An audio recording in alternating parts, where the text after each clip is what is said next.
अस्सलाम वालेकुम dear students. Second year physics के पहले चैप्टर इलेक्ट्रोस्टैटिक्स का नेक्स्ट टॉपिक आज हम लोग स्टार्ट करेंगे। नेक्स्ट टॉपिक का नाम है कैपेसिटर। कैपेसिटर का डिफिनेशन हम लोग पहले समझने की कोशिश करेंगे। A device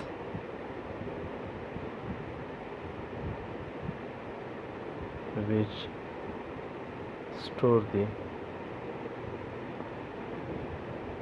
charges called capacitor। ऐसा डिवाइस जिसमें हम लोग चार्जेस को स्टोर करते हैं, ऐसे डिवाइस को हम लोग कैपेसिटर कहते हैं। या इसका डिफिनेशन हम लोग इस तरह भी कर सकते हैं, a device which store the energy called capacitor. ऐसा डिवाइस जिसमें हम लोग एनर्जी को स्टोर करते हैं, ऐसे डिवाइस को हम लोग कैपेसिटर कहते हैं।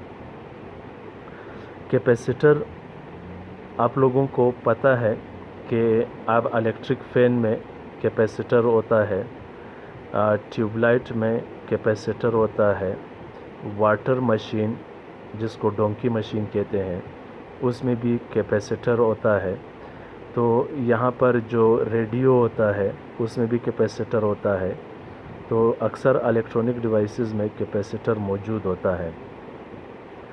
कैपेसिटर का काम चार्ज और एनर्जी को स्टोर करना है। और मैट्रिक क्लास में आप लोग मुख्तलिफ़ किस्म के कैपेसिटर पढ़ चुके हो। यहाँ पर हम लोग सिर्फ़ और सिर्फ सिंपलेस्ट कैपेसिटर को समझने की कोशिश करेंगे। लेकिन ये बात याद रखें कि simplest capacitor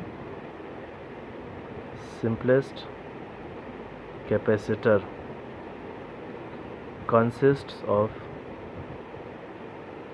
two metallic plates। Simplest capacitor जो है दो मेटेलिक प्लेट्स पर मुश्तमिल होता है। एक प्लेट में पॉजिटिव चार्ज को स्टोर किया जाता है और दूसरे प्लेट में नेगेटिव चार्ज को स्टोर किया जाता है। लेकिन ये बात याद रखें, जिस प्लेट यानी यहाँ पर पॉजिटिव चार्ज और यहाँ पर नेगेटिव चार्ज स्टोर्ड है, इन दो प्लेट्स के दरमियान जो मीडियम है इंसुलेटर भी हो सकता है, जिसको हम लोग डाई इलेक्ट्रिक कहते हैं। इनके दरमियान फ्री स्पेस भी हो सकता है। तो फ्री स्पेस भी हो सकता है, अदर देन फ्री स्पेस भी हो सकता है। और जब प्लेट्स के ऊपर चार्ज हो तो इनके दरमियान इलेक्ट्रिक फील्ड होता है। अभी हम लोग इसके मैथमेटिकल स्टेप्स को समझने की कोशिश करेंगे। और यहाँ पर ये बात याद रखें, आपके पास Q is directly proportional to V।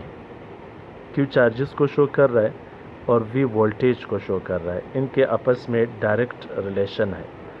तो यहाँ पर हम लोग इसको इस तरह भी लिख सकते हैं, Q is equal to CV। यहाँ पर C जो है आपके पास कांस्टेंट है और इस कांस्टेंट को हम लोग कैपेसिटेंस ऑफ अ कैपेसिटर कहते हैं। कैपेसिटेंस ऑफ अ कैपेसिटर कहा जाता है। आपके पास यहाँ पर अगर हम लोगों ने इस C का फार्मूला देखना हो तो C का फार्मूला आपके पास Q डिवाइडेड बाई V आएगा। तो ये आपके पास कैपेसिटेंस का फार्मूला है।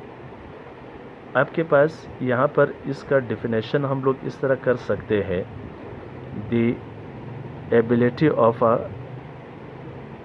Capacitor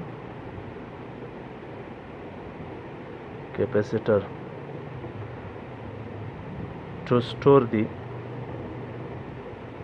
the charges called capacitance of a capacitor। यानी किसी भी कैपेसिटर में कैपेसिटेंस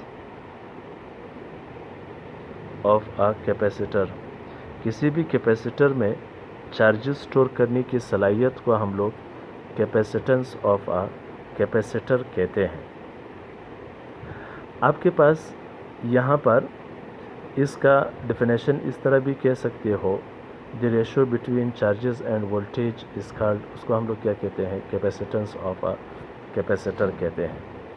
अगर हम लोग इसके यूनिट को समझने की कोशिश करेंगे तो इसका यूनिट फेराड है। फेराड को हम लोग इसको समझने की कोशिश करेंगे कि फेराड है क्या। सबसे पहले हम लोग इसको डिफाइन करेंगे, the capacitance of a capacitor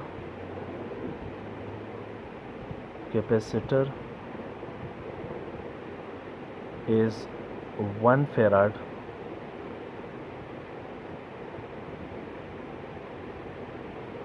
if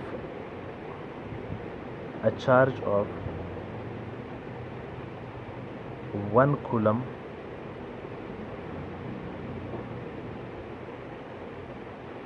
given to one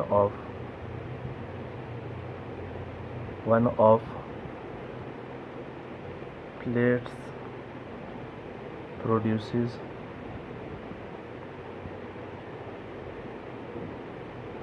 a potential difference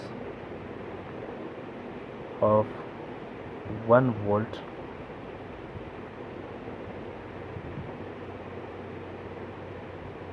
between them।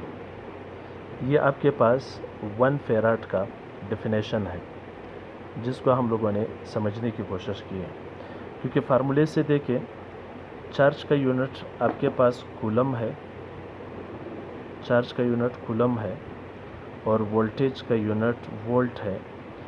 आपके पास यहाँ पर कूलम अपान वोल्ट किसके बराबर है, फेराड के बराबर है। तो ये फेराड का जो है, फेराड को समझने की कोशिश हम लोगों ने की है। तो हम लोगों ने समझने की कोशिश की है कि फेराड जो है कैपेसिटेंस का यूनिट है, लेकिन इसके स्मॉल यूनिट्स अगर हम लोग देखें, स्मॉल यूनिट आपके पास 1 माइक्रोफेराड है या आपके पास 1 नैनोफेराड है या 1 पिकोफेराड है। तो ये यूनिट्स जो है इसके स्मॉल यूनिट्स है। किसके स्मॉल यूनिट्स है, कैपेसिटेंस ऑफ अ कैपेसिटर के।